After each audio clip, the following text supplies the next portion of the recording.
Hey everybody, it's Scott again, Spider V13. Happy Monday to everybody. This current location where I'm at now here, this is Bountiful, Utah. This is a water reservoir that we collect snow out of the mountains during the spring and summer. And with the multitude of heat domes over certain continents, and especially the Midwest of the United States, Lake Powell, Lake Mead vanishing before our very eyes. I figured I'd come out to a reservoir close to my house to kind of take a look-see.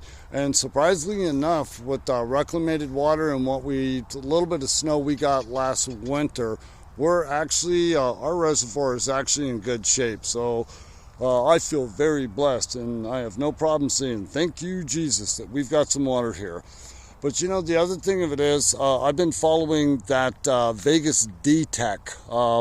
He goes out to Lake Mead at least once, twice a week, does surveys and updates on how quickly that lake is just vanishing, along with Lake Powell. And you know, people, here's the whole deal. Water is everything. Without water, we perish. Without water, we do not grow food. Without water, you know, we stop to exist. And at the rapid rate that some of these large reservoirs across the United States and worldwide start to vanish, you know, I'm not a conspiracy theorist. I really honestly don't believe in the geoengineering conspiracy theory portion of it.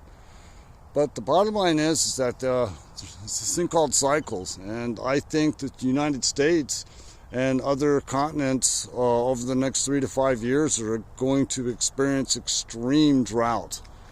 Not biblical punishment and or geoengineering. I just believe it cycles. The earth is definitely warming up. Glaciers are definitely melting at the fastest rate they've ever been recorded, and that is a big concern. So bottom line is preppers in the short term. So anything you can do on a 3 to 5 year drought, but on the short term, especially with the heat waves and outdated electrical grid system in this country, once again, preparedness. And if you can, whether you're an apartment dweller, live in a trailer, house, whatever, do everything you can to stockpile some drinking water, just in case. Because the thing of it is, we're only in the middle of July, and out here in Utah, we don't get to the hottest time of summer till about mid to late August. Today's going to be an actually very comfortable day out here. It's only going to get up to 99 degrees at relatively about 11 to 13% humidity. So the summers out here for us are they're really good. You can get out and play in the heat, just stay hydrated. You know, we're not subjected to like 80 plus, you know, levels of humidity to add to the misery. So once again, if you can, do everything you can to just stock up bottled water, jugs of water.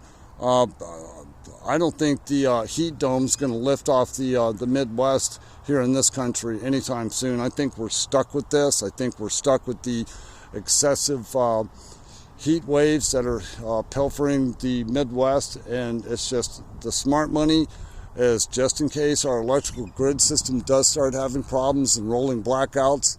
You know, you lose electricity, the water in your tap stops running. That's common sense.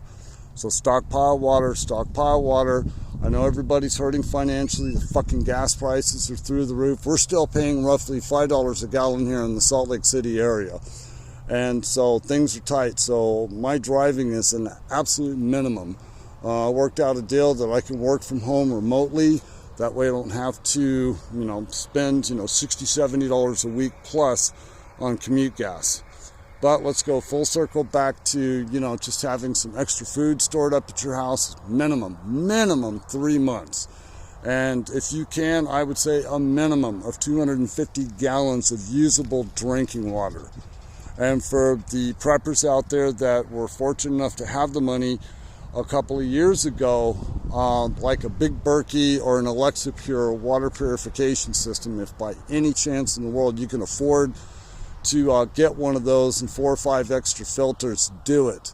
Instead of wasting money on, you know, frivolous shit like going out and partying on the weekends and, you know, doing these little micro 3-day weekend vacations, take that money and buy water filtration, because there will come a time, because, you know, the whole reason why I bought the Alexa, I bought 2 Alexa Pure systems, those setups, and a dozen of the filters, is that if we start having issues with supply drinking water here locally, this is where I'm getting my water, right here. And I've also got the water filtration system to clean this up, boil it, filter it, and then I can live off of it and not die.